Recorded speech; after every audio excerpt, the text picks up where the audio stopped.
Welcome to the Learning Cosmos podcast. I'm your host, André Hedlund, educational psychologist, author, geek, and nerd. This show brings you science and learning through conversations with stellar people from different fields. Put on your spacesuits and hold tight. Our voyage into the learner's universe begins now.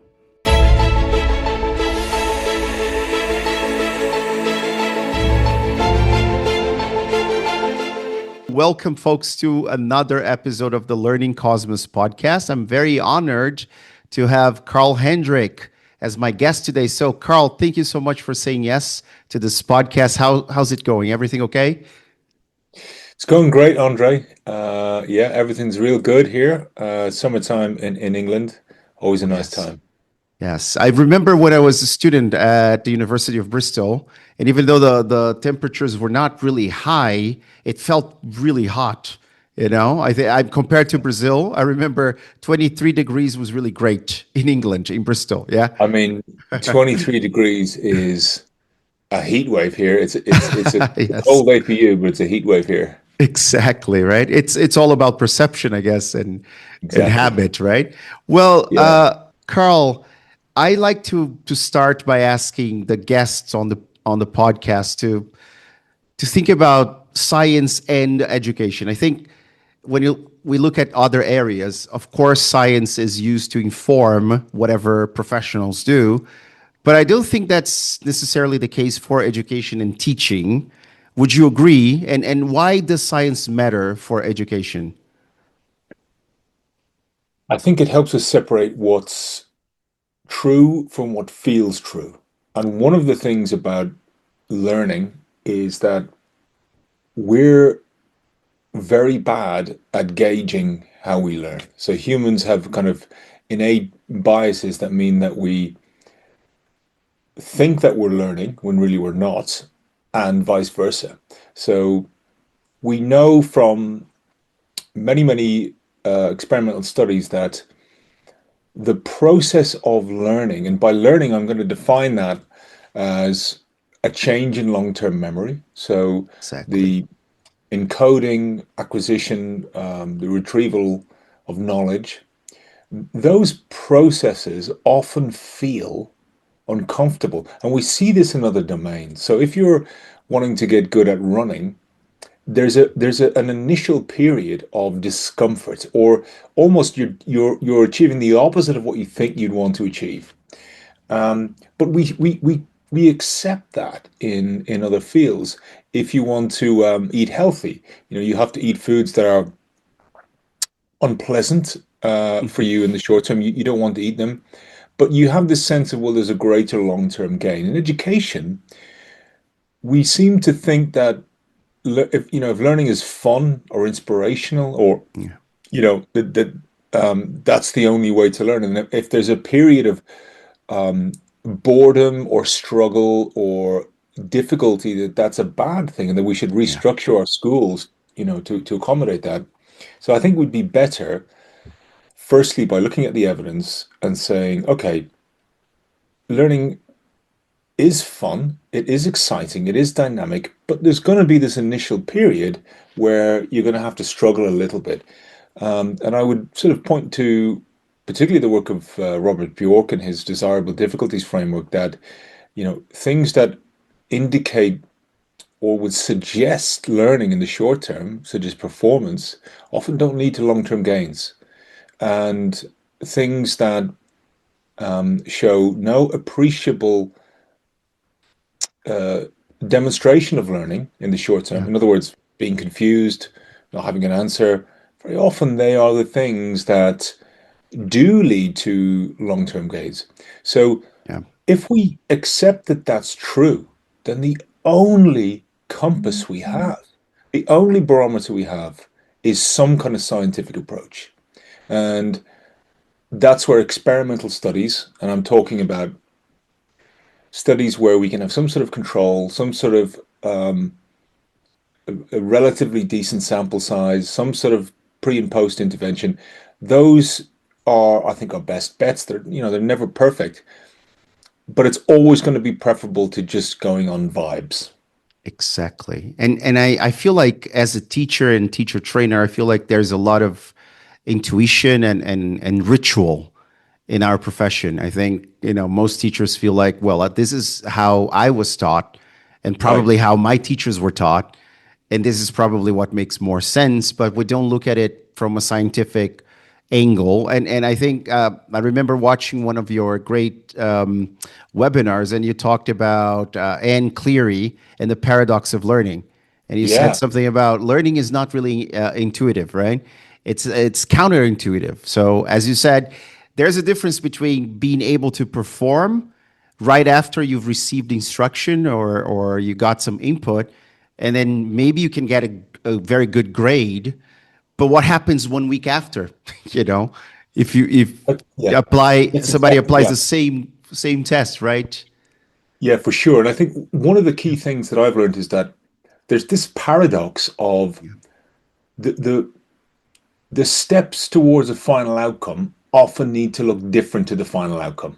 And yeah, it's everybody, it's a fundamental kind of bias that we have that if you want to do something well, I should just do that thing or do more of that thing. yeah, So if you we all want students to be independent learners. We all want them to be doing discovery learning and um, managing their own learning, but that's yeah, not a good method for novices. And so yeah, that's, I think, where there's this disconnect in education where we think, sure, we want kids to be, working independently, um, not needing explicit instruction, but to get there, you kind of need to do the opposite of what you think. yeah. And I had the privilege of actually interviewing John Sweller, the guy who gave us cognitive load theory, Yeah, and it was a great talk. And I was wondering, and I asked him, and I want to ask you too. I think there's a trend, there's a movement, let's say, that everybody's embracing all over the world. And it has to do with constructivist teaching right. or education. So a lot of people, they favor those approaches that will allow students to find out things on their own and self and guided discovery. Montessorian schools are based on that principle, for example, and other types of schools. But what we can see from the research is that they are not exactly as effective as you would expect, right, Carl? Right. Yeah, Yeah. I mean, it's constructivism really, I suppose it has its roots in Rousseau in the 18th yeah, century. yeah, It kind of gets formalized in the 20th century, specifically through people like Piaget, Vygotsky. yeah, Um, and at a fundamental level, it is true to say that we do construct our own meaning. I mean, this is consistent with cognitive science principles. We need to construct schemas, we need to construct our own meaning, but it's not a pedagogy. That's not hmm, a good method of kind of teaching and instruction. I think as well that constructivism is, and certainly there's aspects of it that are helpful and useful. I think the idea of dialogic teaching and learning, there's lots of yeah, things in that I would agree with. Um, Particularly this idea that meaning is to be found in the kind of the the interstitial, the liminals, the in between yeah, spaces.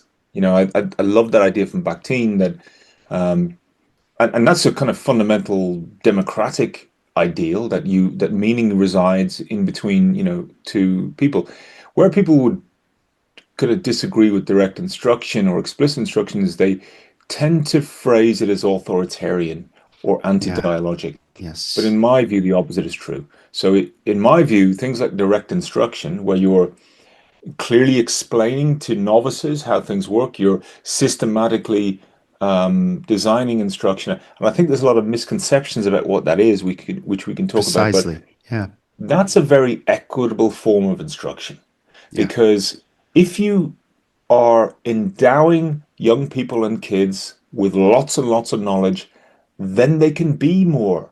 creative. They can be more dialogic. They can engage with. And dialogic is not just something that is about talking. Yeah. Dialogic means encountering another's view, and so it can happen through reading.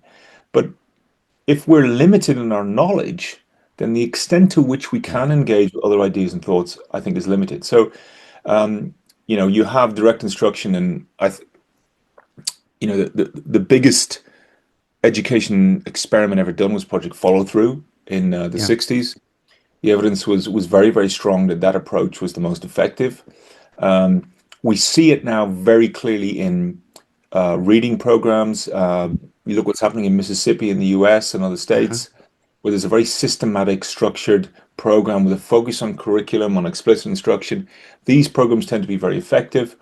And any program where it's, discovery led or minimally guided instruction Yeah. tends not to work very well for novices. We also tend to see these programs in very elite private or independent schools. That's And of true. course, Yeah. it suits kids who already have lots of knowledge. But education should be about trying to help those students from disadvantaged backgrounds and helping to close the gap. And in that sense, explicit instruction and a knowledge-rich approaches, in my view, are the most effective. Yeah. And am I correct to say that one of the reasons why those approaches really don't work as effectively as you'd expect is about, kids who don't have enough prior knowledge, let's say, to be able to find out, to discover things. And also, I liked one of the things you said in one of probably the last webinar I watched, that our working memory doesn't work very well. So that you have Yeah. cognitive overload by trying to find out things without really having the proper prior knowledge to anchor that new knowledge to, right? So does that make any sense? Yeah, that's the Yeah, idea. absolutely. Yeah, yeah. Yeah, And I think that's where the science is helpful. We've known since the 60s very explicitly that our working memory, and again, these are models. yeah. Uh, I don't know who was it who said all models are wrong, but some are more useful than others. But there's Yeah, very strong evidence to say that the elements that we can hold in our working memory are very limited. yeah, So there's this bottleneck effect. Now, if you have lots of stuff in your long-term memory, that's kind of the superpower to free up your yeah, working memory to kind of work, what's in front of you. So I think for novices, it's just so easy to get overloaded.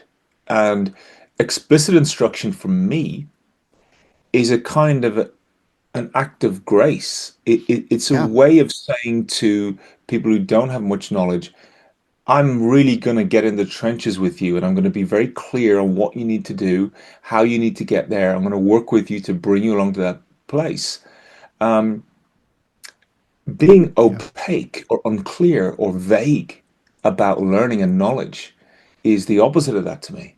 That is, withholding the joy of learning and knowledge to students. And also, direct instruction it's the opposite of lecturing or talking at kids.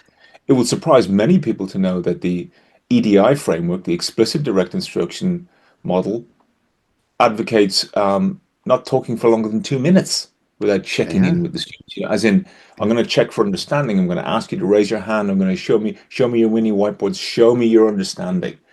So, to me, direct instruction, explicit instruction, those models, um, they're highly equitable. They're very effective for all students and students with learning difficulties as well.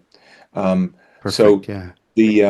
the constructivist approaches, the main difference is we all want students to be discovery learners, independent learners. We just think there's a better way to get there. Yes, and I'm glad you mentioned that. Well, direct instruction is not what people normally think of it. I think Right. there's a lot of prejudice when we talk about explicit teaching because for many years, for decades, not millennia, but at least 2 centuries, I think, we've been teaching sort of like, but using teacher-centered approaches, and then the teacher is the center of attention, and everything comes from the teacher. and there's not a lot of engagement and participation in the classroom. And Sure. that's not exactly what direct instruction is, the way you should do it, right? Can you tell us? Yeah. So, what does it look like in the classroom when you're giving direct instruction? So direct instruction is a program written by Engelman in the 60s, along with Doug Carnine and Wes Becker, actually. It was largely, I think, a kind of a remedial program for. So the kids who couldn't read by the time they were, 6, 7, 8, it was a program that was designed to really get them up to that level. Also in math. So it kind of focused at that level. What characterizes it are a couple of things. The first thing is, which a lot of teachers have a problem with, Yeah. tightly prescribed curricula. In other words, all the content is mapped out, all the content is actually scripted as well. So I think those are the two things where most mainstream teachers would go, we can't do that. The reason why I think it's very consistent with cognitive science principles is knowledge is cumulative. We understand new content through what we already know. So to systematically spell out concepts and how they build upon one another is a real art. And curriculum design itself, I think, is a real art. We have a system where teachers are not really curriculum designers. I certainly Yeah, that's wasn't. true. Yeah. And the lessons in curricula I designed were probably pretty poor in retrospect, certainly compared to some of the other materials I've seen. So I think that direct instruction is a way of systematizing knowledge and how we get kids up to a certain level of proficiency. It's also focused on mastery learning. But you're right in what you say, it's extremely interactive. So one of the Yeah. core key principles is this idea of checking for understanding, which Uh-huh. actually comes from Madeline Hunter in the 60s. She wrote some fantastic books on that. And also, interestingly, these approaches, the people I'm talking about, Madeline Hunter, Engelman, so on and so forth, none of them were academics. They were just kind of clever people who would, let's structure a real good program here. Yeah. And so if there was kind of one thing, and a lot of schools won't do scripted curricula or prescribed curricula and scripted lessons, but Yeah. one thing that I think every teacher should get good at is checking for understanding.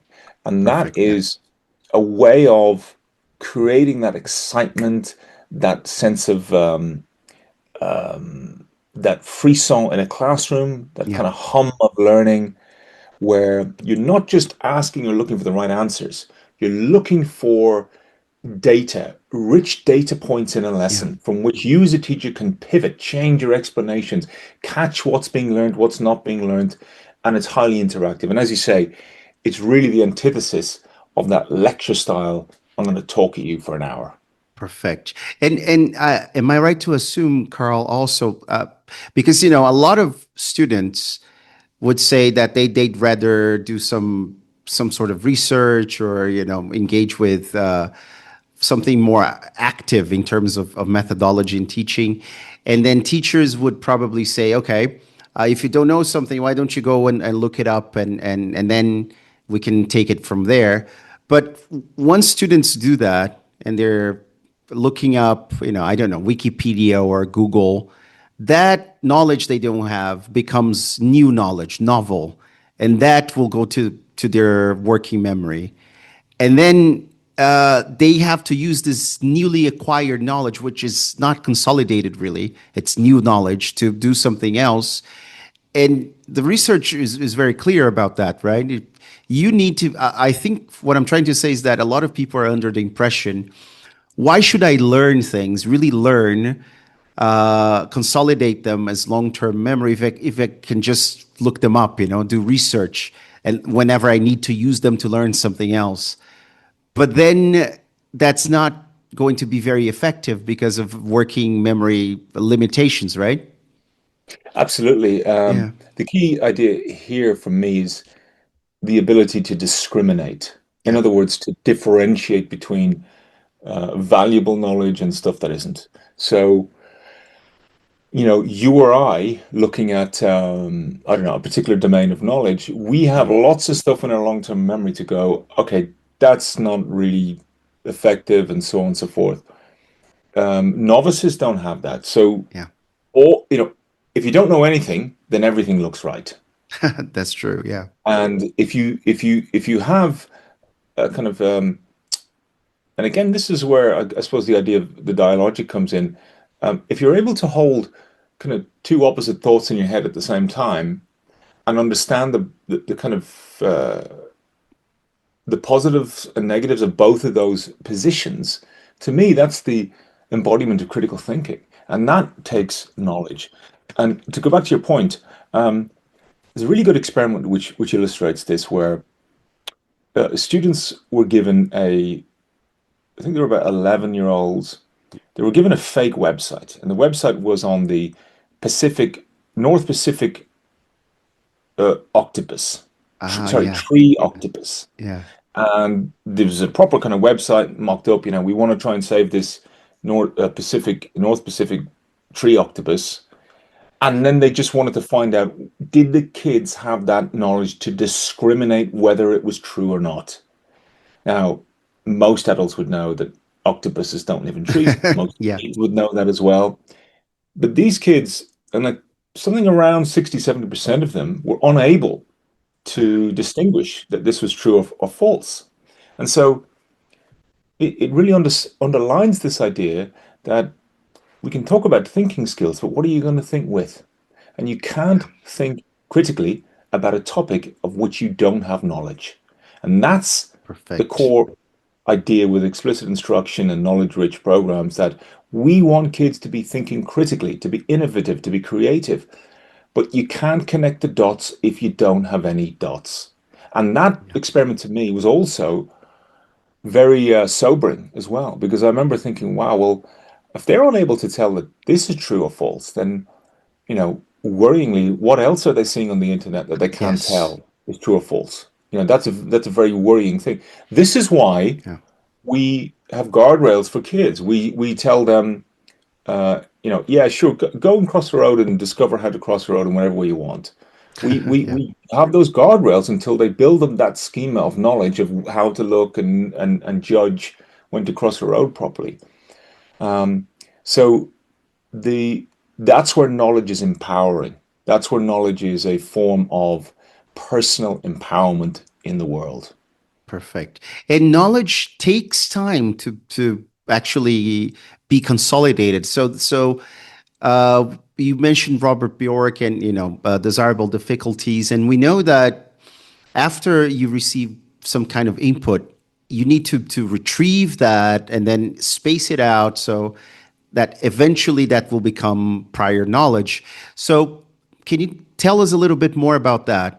I mean, when you were in class as a student and you learn something, air quotes, right? But you haven't learned Right. yet, but you receive that instruction, that input. What are the best next steps for you to actually make sure that that becomes prior knowledge, that is consolidated into your long-term memory? Yeah, great question. So when we talk about the science of learning, there's a couple of levers that are extremely powerful. Probably at the top of the list is retrieval practice or testing. Yeah. And what we now know about memory is that it's reconstructive, it's not reproductive. In other words, we don't recall things like a file drawer. It doesn't work like a computer. So we don't put things in a long-term memory and go, I'll just pull that thing out. There's a very sophisticated mechanism, and the act of retrieval isn't just the testing of knowledge, it's actually a learning event itself. So when we Yeah. retrieve things from our long-term memory, we're kind of reinstating, relaying down that knowledge. And we're sort of structuring it in. It's almost like our brain is going, okay, what was that thing again? Yeah. Ah, it's that thing again.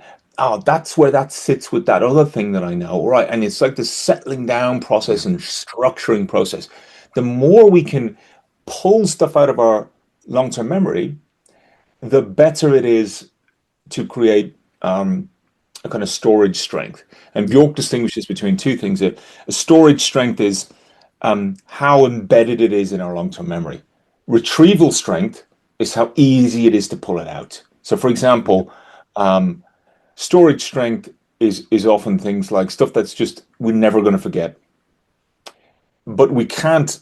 The retrieval, the link to get it is it's there. It's on the tip of our tongue. Yeah.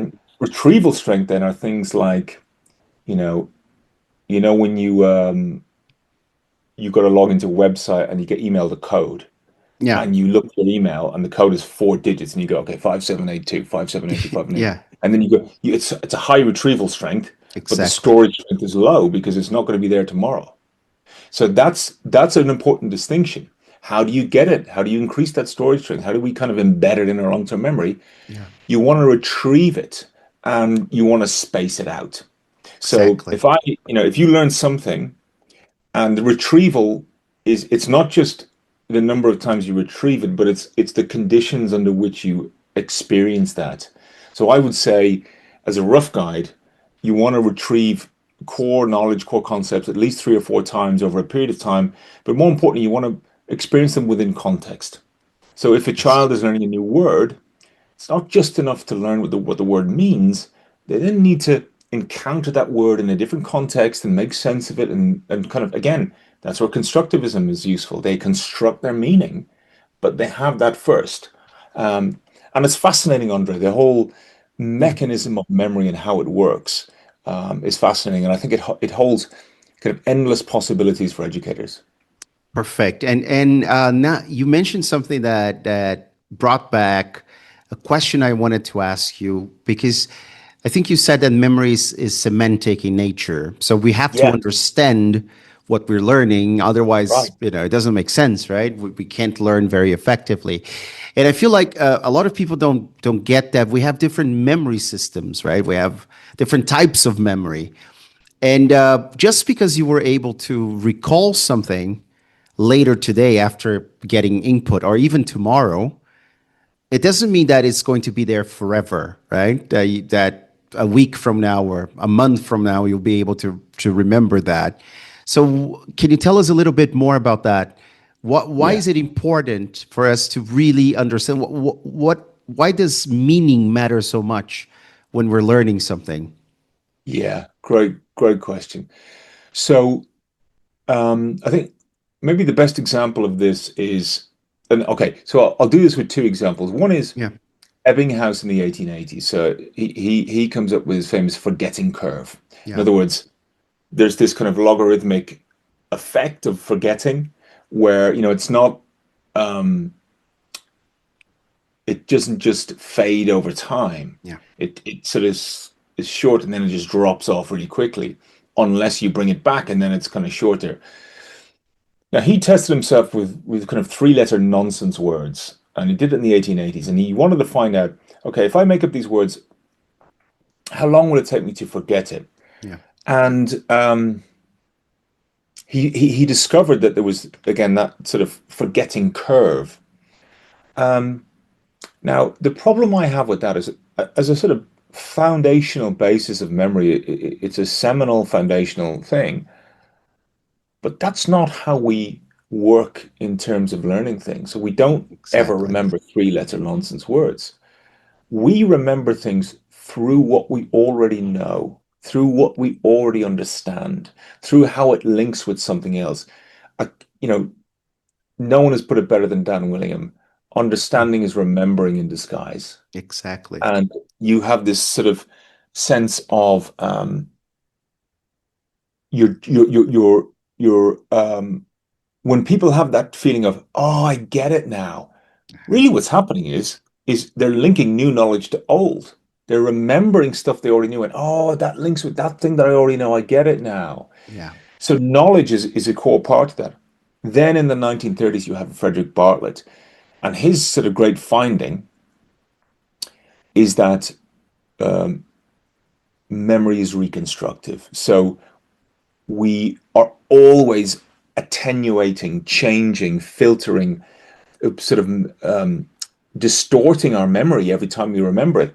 His experiments were on brilliant experiment. Yeah. It's called the War of the Ghosts. He gave his students a story. It was a Native American Indian story, and He simply asked them to remember it and retell it. And what he noticed was that every time they retold it, they retold the story, but through the lens of their kind of Englishness. So Native American words and concepts would be translated into their own understanding. Oh, So they would call a canoe a boat. yeah, And what he sort of discovered there was that, wow, what we can know is so dependent on what we already know. And so our ability to kind of acquire new knowledge is really filtered through what's already in our long-term memory. that's so interesting. And I was thinking about again another example you gave that I thought was excellent. And this has to do with maybe a different type of knowledge. So, if you want people to learn how to drive, you don't just say, "Hey, go get a car and drive. Try yourself." And you actually want to give them direct instruction because it's a dangerous endeavor. You want to make sure that everyone is safe. The same thing with dentistry. I think you mentioned, and but I was wondering because those are more closely related to procedural memory and knowledge, right? So again, but why am I saying? Let me give you more context. I remember studying the very interesting case of Henry Molaison, HM, and how he was able to learn how to outline the star, even though he had his hippocampi removed, right? He was able to learn how to do that, even though he couldn't remember people's names. So semantic, episodic memory, they were severely affected. He couldn't make new memories, but he learned procedural knowledge, even though he didn't even remember doing that, training, right? So I was wondering if you can tell us a little bit about that difference, because let's say an English class or a second language class, there's a lot of semantic knowledge you need to acquire, new vocabulary, new grammar structures, but you also have to learn how to speak and listen and comprehend, and those are different skills, right? So can you tell us a little bit about Yeah, that? they're, Yeah. they're different skills, and I think a helpful thing to think about here is David Geary's work on biologically primary and secondary knowledge. Oh, So, yes. learning to talk, learning to speak, learning to collaborate, they're pretty much hardwired into human beings. Yeah. We've evolved to be good at those. Every parent is filled with joy at their kid just seemingly picking up a word, or Yeah. picking up how to talk, or, um, Without formal education, right? They just pick it without up. any sort of Yeah. form. Yeah, Yeah. yeah, Yeah. they just Yeah. kind of they just kind of pick it up. Yeah. Um, but learning to read Yeah. and learning to write, and maths, they are about as unnatural as you can get. And that is hard fought, hard acquired knowledge. Yeah. And that takes, explicit instruction. And to go back to your point on, you mentioned episodic semantic memory. Well, yeah, as Tulving said, there are memories that are kind of inextricably linked with a sort of a moment in time, and Yeah. you can have there are things that both traumatic and wonderful that are just burned into your memory. That there was such an intense experience that it was just, you don't need retrieval, you don't Yeah. need space practice. It's just there, and that can be something that awful that happened to you, or it could be something wonderful. Yeah. But that's not a good method to learn quadratic equations. That's If you true. had to kind of Yeah. create a kind of a car crash scenario every time you wanted to remember Yeah. the capital of France, then the kinds of knowledge we want kids to learn Yeah. is stuff that very often they don't want to learn. So That- what are the levers we can pull to help them do that? And we have a pretty good idea now of things that we can do. yeah. So you don't want to traumatize your students to learn something Yeah, I mean, semantic. Yeah. yeah, certainly that was one of the misconceptions when I started teaching was, Yeah. learning needs to be really fun and engaging, and make it, this kind of incredible moment. And very often, what the kids remember is they remember the Yeah. fun that they had. They don't remember actually anything about the actual content you wanted them to learn. And am I right to assume that this is something you address in your new book, The Illusion of Engagement? Because I was very interested in the title. So there's an upcoming book with Paul Kirschner, right? Jim Heal. Yeah, And yeah, you talk about different illusions we have when it comes to teaching and learning. And if I'm not mistaken, there's a whole chapter on the illusion of engagement. So I feel that a lot of teachers, they really think that they have to first motivate their students so that they can pay attention and then learn. And then they often just, have the kids have fun, or their teenage adult students just have a lot of fun, thinking that they will learn best, but that's not how it goes, right? 100%.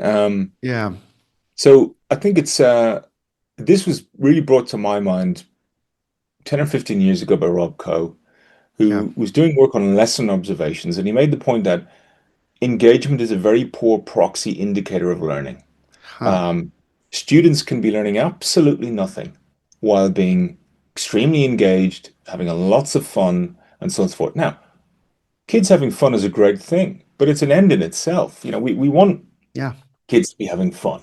And if a teacher decides, well, you know what, for 20 minutes we're gonna, I'm gonna lift these kids' spirits and we'll have a bit of fun. But that's not a good method um, most of the time for learning things that you don't want to learn.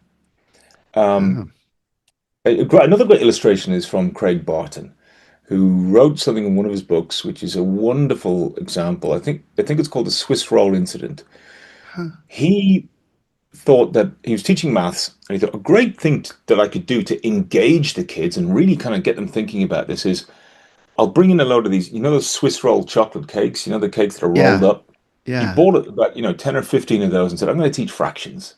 So he got those and he got the kids in groups and put the cake on the table. And then they had these plastic knives and he went, right, cut them into fractions and see how cut the cake into slices and see. yeah, And the kids were, so engaged and they were having great fun and, it was a brilliant lesson. And he thought, wow, I've really taught them well on fractions. The following year, he met a student from the class in the corridor who was now, in the year above him. And the kid said, "Oh, hi, sir. Yeah, we're doing maths this year, but it's not yeah, as good as your lessons." And he said, "Oh, that's great. Yeah, yeah." And she said, "Oh, yeah, we love the cake lesson." And he went, "Right, yeah." And then he said, "Just as a matter of interest, what do you remember learning in that lesson?" And they said, "I don't know." yeah. And We so, remember so the what the kid cake, but not, remembered, but not the yeah, they content. remembered they remembered having Yeah, cake in Sir's class and having a great time, but they didn't yeah, remember anything about what they wanted to remember. And I think that's a great yeah, illustration of, there may be very good reasons why a teacher would want to bring a cake into a class and go, you know what, kids, we're gonna take a little bit of time out here, we're gonna have some cake and have some fun. But when you want to, learning happens really when you got to think hard about stuff. yeah, And you want to create the conditions under which that's going to happen. So engagement is a very bad indicator of learning. Um, it's a necessary but not sufficient condition. So you want yeah, kids to be engaged. It's a core part of it. But without that understanding of cognition, of how we encode information and get it stuck into long-term memory, then we're just in danger of creating these superficial experiences that are memorable and yeah. fun, but might not lead to long-term learning. Yeah, and can I assume that this also relates to the idea that transfer is not really universal? It's largely, as you said, I think domain specific because, Right. well, if here in Brazil and I'm sure all over the world, we have a lot of training, coaching, even for kids and teenagers when it comes to executive functions. So inhibitory control. We're going to teach kids how to better control their behaviors, their thoughts, their attitudes. But if you're training them in that specific domain, should you expect that to transfer to, let's say, the classroom? So classroom management and disruptive students, right? They start misbehaving in class, but you're training them in a I don't know, an office with a psychologist in a different domain. Can you expect those things to transfer, or how does that work? So I don't think so. I think that there may be some near transfer of things, Yeah, but in terms of far transfer, you're not going to develop more resilience in a maths lesson from learning to run yeah, 5K. Exactly. If you Yeah. want to get good at maths, then you need to do more maths. You need to sort of stick in that domain and feel what it feels like. Everybody knows that, resilience, motivation, um, these things are like all of us know that in certain areas, well, I'm very good at doing this. Yeah. I've got a lot of patience in this area, but I've no patience in this area.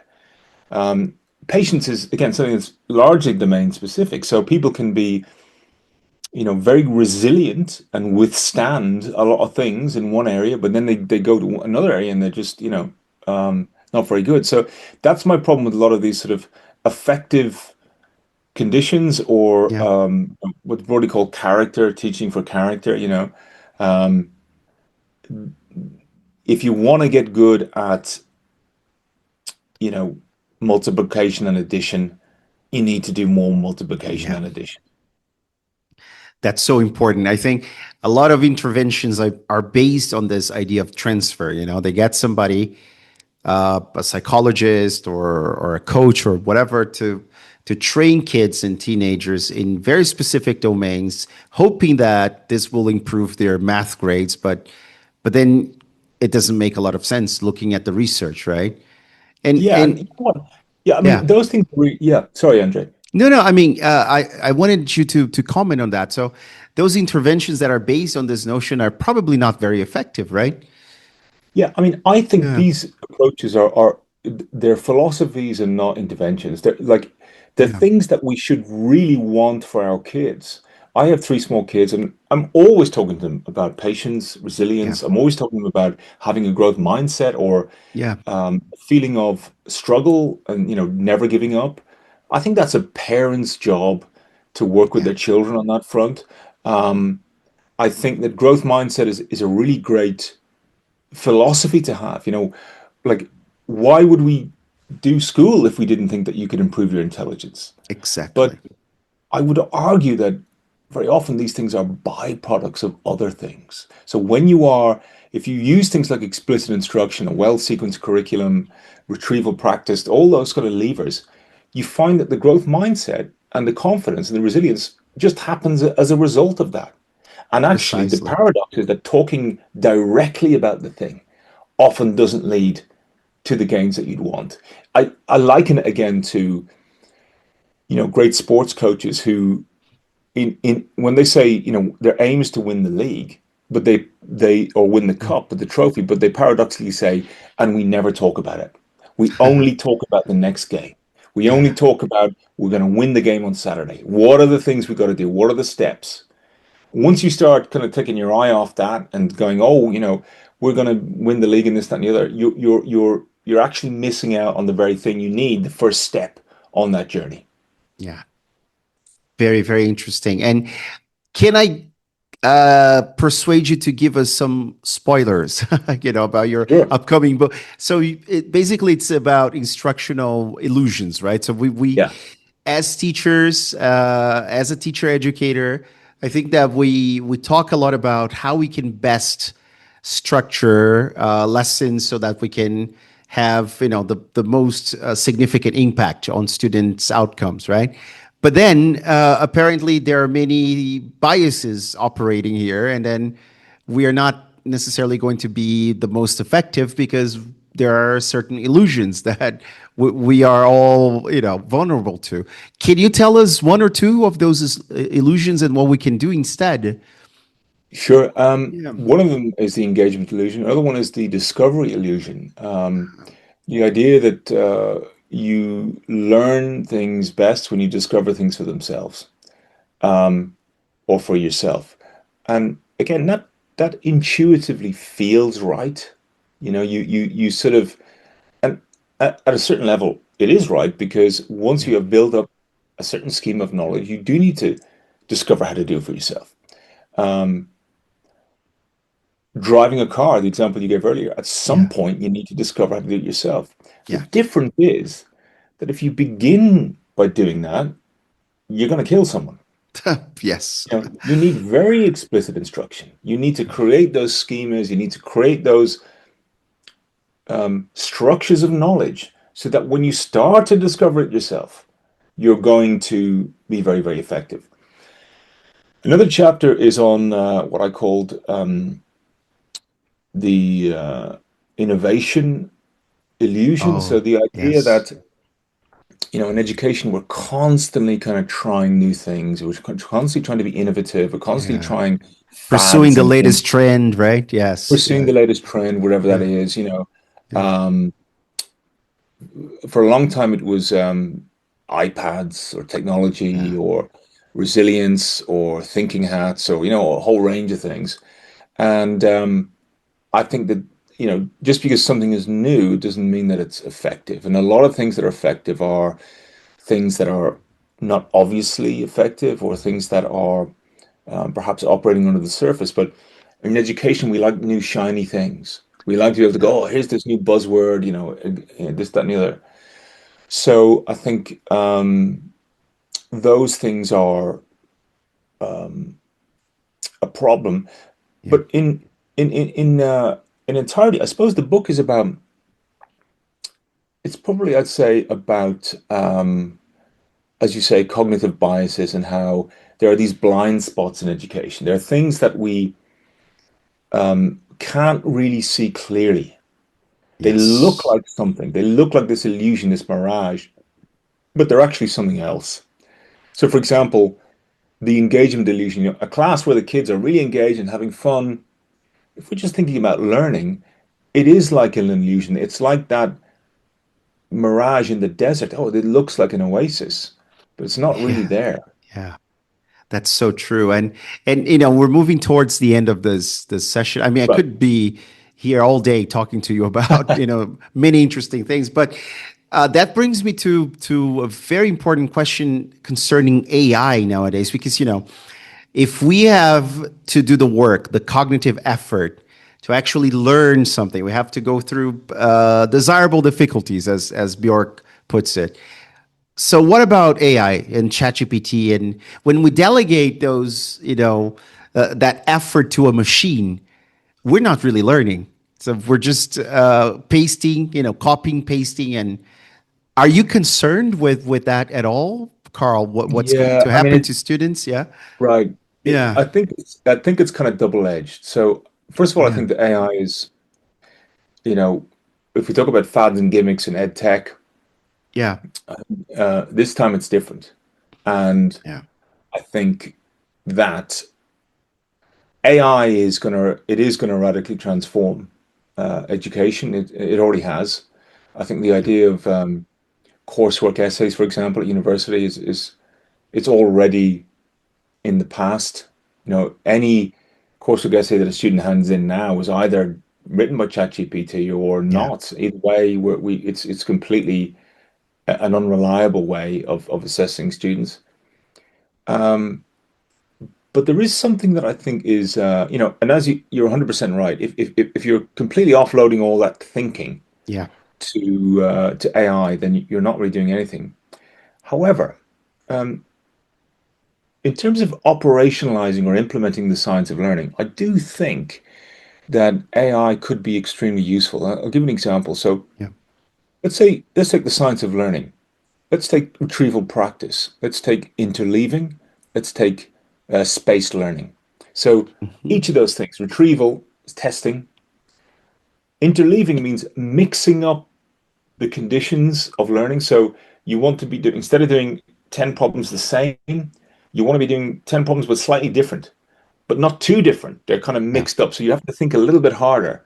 And then you want to space out your practice. We don't know what the optimum, we have a rough kind of idea about, how to space out your learning. We don't really know. And I think that AI is something that could conceivably Yeah. systematize that in a very exciting way. In other words, okay, I want to teach this domain of knowledge to these students with this ability. Structure it for me. How often? I think AI could do something there which humans just can't really do. Yeah. Secondly, I think can really help with workload. So what are the, if we sort of divide up teachers' time into, curriculum lesson planning, the actual instruction, the interaction with the kids and the students, Yeah. and then assessment and marking. the thing that most teachers enjoy is the interaction. They like the teaching, they like seeing kids improve, they like explaining things and, working with students and old and young. But if AI could Yeah. develop curricular materials that are super, super attuned and refined and meet the needs of the students, and then it can also assess that knowledge and give really good feedback to the teacher. There's some incredible work being done by Daisy Christodoulou at No More Marking with comparative judgment. I mean, just incredible stuff. Where again, I think all those years of kind of teachers on a Sunday marking a set of books that the Yeah. kids don't really learn much from. They just look at the grade. Those days hopefully will be gone. And I think AI could maybe create an environment where paradoxically teachers are being even more human. In other words, they're Yeah. freed up from all the lot of the admin to just focus on behavior management, the interaction, the relational aspect, that those kind of key things. So I think there's lots of interesting and innovative things being done. I'm quite interested in how we can apply the science of learning in that space, and we'll see. But as you say, I think obviously a student getting an assignment and Yeah. getting ChatGPT to write it, well, there's no learning going on there at all. Exactly. Well, and now we're really approaching the end, and I want to ask you a little bit because I tend to geek out a little bit with my Yeah, guests because I am a geek, I am a nerd. I have a lot of dystopian novels here on my shelf. I like right. watching sci-fi and things like that. Are you also a geek, Carl? Is there Yeah, something you like reading yeah. specific genre or something like that? So please tell So me more about it. yeah, so the two elements I suppose where I'm a geek are one of the Yeah. first books I remember reading as a kid was. Do you remember those fighting fantasy books? So they were Ian Yeah. Livingstone and I can't remember the other guy's name, and they were basically like choose your own adventure. So you would Aha. kind of Like a you'd start a quest. Yeah. page. There's one I Yeah. think called Scorpion Swamp, and you would like, Ah, okay. Yeah. you have three different options. Go to this page, you go to that page. Then I discovered Yeah. Tolkien, Lord of the Oh, Rings. yes. Lord of the Rings is a So that was classic. a massive, huge Yeah. thing on me. But the thing that I think really blew my head when I was 7, 8 years of age was Star Wars. Oh, So I yeah. have a vivid memory going to see Return of the Jedi. We had Yeah. all the figures when I was a kid. I was really obsessed with that. Like Yeah. all my life really. And then the dystopian genre. I played the Last of Us game, which I really Aha. liked. Yeah. TV show I think is really good. Yeah. Um, so I really like that uh, element. When I Like was post-apocalyptic post-apocalyptic, so when I world. was yeah, Yes. so when I was far too young to watch the movie, but I saw Dawn of the Dead and Oh, George Romero's yes. book. Yeah. I think it was Dawn of the Dead, the one in the supermarket. Yeah, that's the Uh, one. That's the one. Yeah. right, yeah, Yeah. and I just I, loved that I genre. think the first scene of that movie is actually quite disturbing because it's Yeah, a couple they're in bed and then their kid is a zombie, right, or something like that. that's I it. think, Yeah, and then yeah. So I remember I love zombie movies, and the funny thing is that I thought The Last of Us was really creative in that sense because we get zombies all over the place, but yeah, not infected by fungus, right? yeah, yeah. So I thought that was really original, and I really liked the. I have never played the game, but I watched the series and I really enjoyed it. Yeah. Do I you? think it's yeah. Yeah. Sorry, I was going to say I think it's interesting Yeah. how like the question for me is Yeah. why are we as a culture so obsessed with zombies and post-apocalyptic culture? So the biggest TV Yeah. show, and Yeah. and you'll know better than me, I think I'm right in saying is The Walking Dead. The Walking Dead. It's Oh, an yeah, definitely. incredible Yeah. fact, that here's a show that's really, pretty grim, Yes. but the deeper, like, what does it say about our culture, our society, Yeah. that we are drawn to the end of the world, this sort of, as you say, dystopian, post-apocalyptic, it's such a dominant cultural expression. That's And I so find, true. that's so interesting to me. Like, why do we as a culture globally, why are we turning to that? Why are we interested in that? Yeah, maybe we're just trying to get ahead of things and prepare ourselves for the worst case Yeah, scenario. But yeah, I always I've thought about that as well. And one of the things that I think I was reading Robert Sapolsky's Behave, and behavior. Yeah, so he starts with a very disturbing description of how incredibly violent we can be. Even though we're very kind, also, as right. a species, we can also be very violent because it's in our genes. It's part of Yeah, evolution, and I think maybe that's how we get to experience it in modern day. yeah, yeah, yeah. Just looking at the screen and seeing those That's a horrible great. acts of Yeah, violence. yeah. Right? So, Yeah, so it's yeah, almost like a kind of vicariousness, like we're yeah. living out our primal urges through a TV show or something like that. Yeah, Exactly. Well, yeah. That's Carl Hendrick, thank you so much. I mean, I could talk to you for forever, but I just wanted to ask you very briefly, just to let people know where to find you. I know you have an amazing blog. I've subscribed to the Learning Dispatch on Substack. I mean, there are great articles there for people to read. I know you're always delivering webinars. So where can people find you and your work? so. Yeah, you can check out the Learning Dispatch on Substack, which I just look at really the science of learning, interesting papers, interesting ideas. Um, I'm on Twitter, the hellscape that is Twitter. There's a good network there. Yeah, LinkedIn, just search for my name. And yeah,